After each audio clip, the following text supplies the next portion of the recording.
Hi ಎಲ್ರು ನಮಸ್ತೆ ಶಿವಮೊಗ್ಗ. ನಾನಿವತ್ತು ಪ್ರಸಿದ್ಧ ಕೋಟೆ ಶ್ರೀ ಮಾರಿಕಾಂಬಾ ದೇವಿಯ ದೇವಸ್ಥಾನದಲ್ಲಿದ್ದೇನೆ.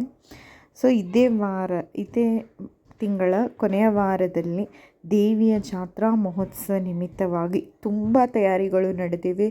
ಈಗ ಆಲ್ರೆಡಿ ದೇವಿಯ ಒಂದು ಮೂರ್ತಿ ಕೆತ್ತನೆಯೂ ಕೂಡ ಇವಾಗ ಆರಂಭವಾಗಿದೆ ಮತ್ತು ದೇವಿಯ ಒಂದು ಕತೆ ಹೇಗಿದೆಯಪ್ಪ ಅಂತಂದರೆ ತುಂಬಾ ರೋಚಕವಾಗಿದೆ.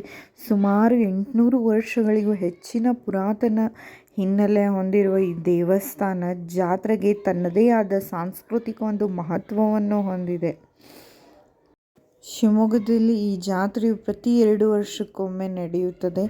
ಒಂದು ಧಾರ್ಮಿಕ ಆಚರಣೆಯಲ್ಲ, ಇದು ಒಂದು ನಗರದ ಜನದ ಜಾತಿ ಮತ್ತು ಭೇದವಲ್ಲ, ಎಲ್ಲರೂ ಕೂಡ ಆಚರಣೆಯನ್ನು ಮಾಡ್ತಾರೆ.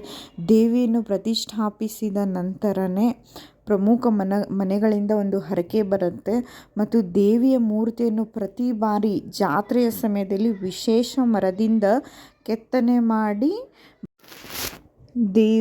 ದೇವಿಯು ನಗರಕ್ಕೆ ಬರುವ ಸಾಂಕ್ರಾಮಿಕ ರೋಗಗಳಿಂದ ಮತ್ತು ಕೆಟ್ಟ ದೃಷ್ಟಿಗಳಿಂದ ಈ ತಾಯಿ ರಕ್ಷಿಸುತ್ತಾಳೆ ಎಂಬುದರ ಜನರ ಒಂದು ಅಚಲ ವಿಶ್ವಾಸ, ನಂಬಿಕೆ ಇದೆ. ಸೊ ಇಲ್ಲಿ ಉಡಿ ತುಂಬುವುದು, ಸೇವೆ ಸಲ್ಲಿಸ್ತಾರೆ. ಗೆಳೆಯರೇ, ಈ ಕೋಟೆಯ ಮಾರಿಕಾಂಬಾ ದೇವಿ ಕೇವಲ ಶಿವಮೊಗ್ಗದ ದೇವತೆಯಲ್ಲ, ಈ ನಗರದ ಇತಿಹಾಸದ ಸಾಕ್ಷಿ ಅಂತಲೇ ಹೇಳ್ಬೋದು. ಇದು ಕೇವಲ ಒಂದು ಜಾತ್ರೆಯಲ್ಲ, ಇದು ನಮ್ಮ ಸಂಸ್ಕೃತಿ, ನಂಬಿಕೆ.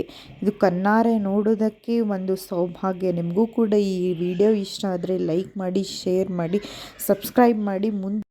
ಎಲ್ಲರಿಗೂ ತಾಯಿ ಮಾರಿಕಾಂಬೆ ಒಳ್ಳೆಯದು ಮಾಡಲಿ. ಮತ್ತೆ ಸಿಗೋಣ ಮುಂದಿನ ವಿಡಿಯೋದಲ್ಲಿ. ಇಲ್ಲಿಗೆ ಇವತ್ತಿನ ವ್ಲಾಗ್ ಮುಗಿಸ್ತಾ ಇದ್ದೀನಿ.